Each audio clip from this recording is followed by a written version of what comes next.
यह कुछ देर आराम करने के बाद हम यहाँ से आगे बढ़ गए।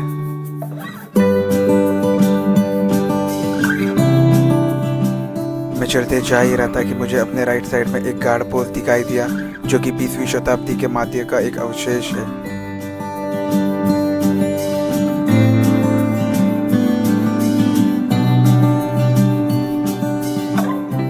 बाय द वे, स्विमिंग करने से पहले मुझे ऐसे कई ऐतिहासिक घर देखने मिले, जिनमें से एक था एक फॉर्मर ऑफिस बिल्डिंग यानी कि पूर्व कार्यालय भवन। इसके अलावा 1948 से लेकर स्वतंत्र पूर्व दिनों तक सेंट जॉन्स आइलैंड के हिस्सों को राजनीतिक केंद्रों के लिए एक निरोध केंद्र में भी बदल दिया गया था, जिसमें सिंगापुर के तीसरे राष्ट्रपति यानी कि देवेन नायर भी शामिल थे।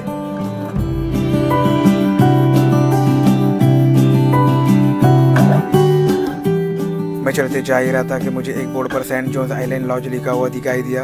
यहाँ पर कई तरह के लॉज है, जिसमें से एक है ईगल, जिसमें मैक्सिमम 10 लोग रह सकते हैं। और अगर आपको इस लॉज में रहना है तो मंडे टू थर्सडे ये आपको पड़ेगा $21.40 पर डे, यानी तकरीबन 1100 रुपये, और Friday to Sunday $42.80 per day, यानी तकरीबन 2200 रुपये।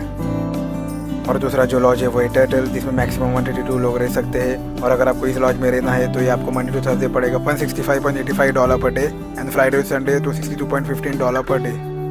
और तीसरा लॉज है डॉल्फिन, जिसमें मैक्सिमम 60 लोग रह सकते हैं। और अगर आपको इस लॉज में रहना है तो ये आपको पड़ेगा Monday to Thursday $90.95 per day, and Friday to Sunday $139.10 per day. और चौथा और आखिरी लॉज है वो है आर्ट, जिसमें मैक्सिमम 50 लोग रह सकते हैं। और ये आपको पड़ेगा Monday to Thursday $90.95 per day, और Friday to Sunday $139.10 per day.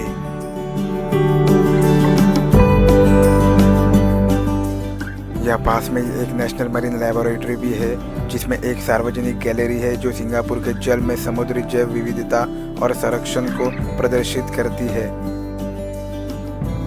यह गैलरी मरीन पार्क का अवलोकन प्रदान करती है, जिसमें अपने गोता ट्रेल्स के 3D मिनिएचर मॉडल, सिंगापुर में संरक्षण के प्रयास का समय, अविविंग पूल और एक्वेरियम शामिल है। ये पब्लिक गैलरी जेट्टी से हार्डली 10 मिनट की पैदल दूरी पर है। वैसे तो मैं जाने वाला था घर, लेकिन जैसे मैंने ये पहला सेंटेंस पढ़ा, कॉजवे टू लाजरस आइलैंड, बस मैं निकल पड़ा लाजरस आइलैंड की तरफ। क्लाइमेट इतना बढ़िया था कि हमने कुछ तस्वीरें खींच ही ली। Nothing's hard, everything is easy with you around. वैसे तो सेंट जॉन्स आइलैंड एक फॉर्मर क्वारंटाइन आइलैंड है, लेकिन हाल ही में ये आइलैंड काफ़ी फेमस हुआ है for its cat island vibes. यहाँ पर आपको चारों तरफ कैट्स ही कैट्स दिखाई देंगे। कैट लवर्स को इस आइलैंड पर तो ज़रूर आना चाहिए।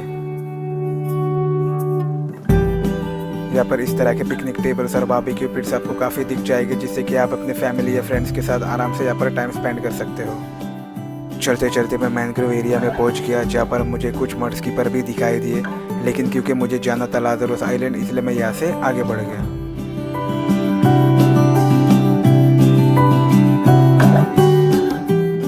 हम चलते जा ही रहे थे, लेकिन क्योंकि धूप भी निकल चुकी थी और काफ़ी गर्मी भी लग रही थी, इसलिए आराम करने के लिए हम यहाँ पर रुक गए। Everything is easy with you around.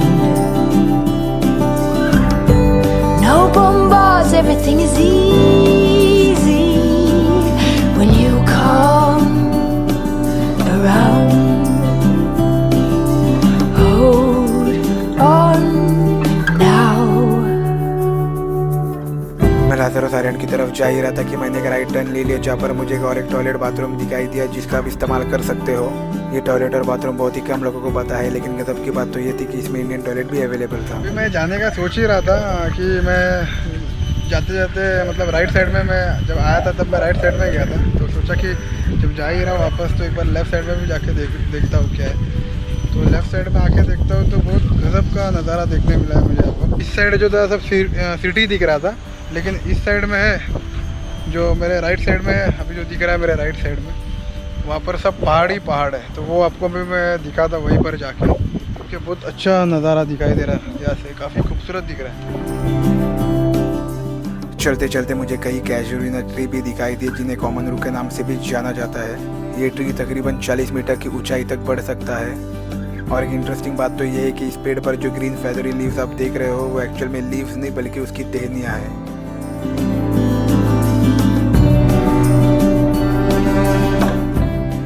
यहाँ पर कुछ देर आराम करने के बाद हम यहाँ से आगे बढ़ गए।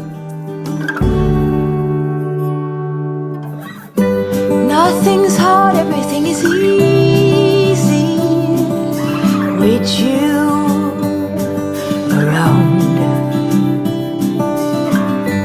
No bombards, everything is easy when you come around.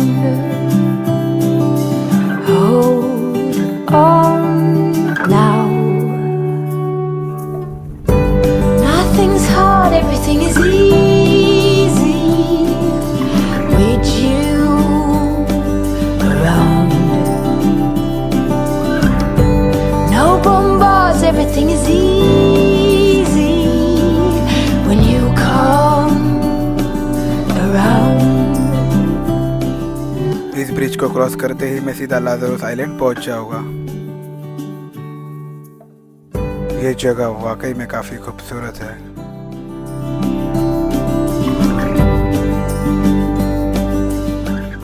Saint Johns island इत्मीनान से मछली पकड़ने के लिए एक बहुत ही लोकप्रिय स्थान है, इसलिए मुझे यहाँ काफ़ी लोग फिशिंग करते हुए दिखाई दिए। ये जगह इतनी खूबसूरत थी कि यहाँ से जाने का मन ही नहीं कर रहा था।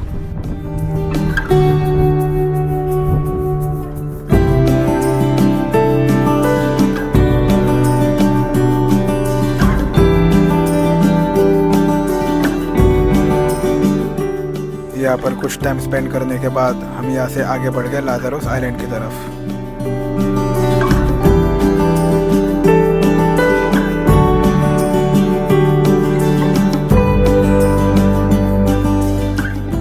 लाज़ारस आइलैंड वाकई में काफ़ी शांत और खूबसूरत आइलैंड है। लाज़ारस आइलैंड को one of Singapore best kept secrets and also one of the forgotten island के रूप में भी जाना जाता है। लाज़ारस आइलैंड परिवारों के लिए काफ़ी लोकप्रिय है जो अपने प्रियजनों के साथ शांतिपूर्ण और शांत समय बिताना चाहते हैं। सेंट जॉन्स आइलैंड की ही तरह लाज़ारस आइलैंड भी अतीत में घर कैदियों के लिए एक स्थान के रूप में कार्य करता था। मैं यहाँ से सेरेंगेट आइलैंड तो नहीं जा पाया क्योंकि समय कम होने की वजह से मुझे जल्द से जल्द सेंट जॉन्स आइलैंड जेट्टी पर वापस पहुँचना था।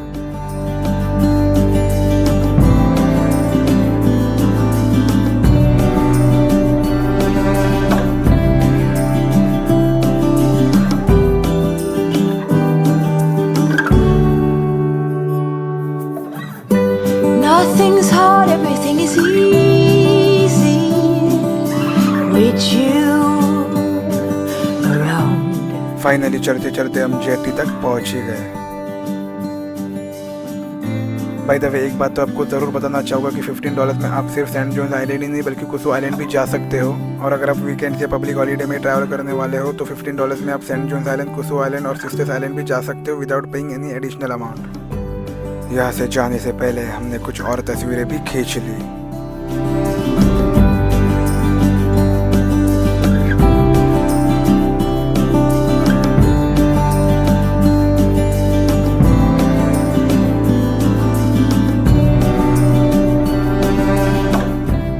तकरीबन 40 मिनट की इस फेरी राइड के बाद हम आखिरकार मरीना साउथ पियर पहुंच ही गए।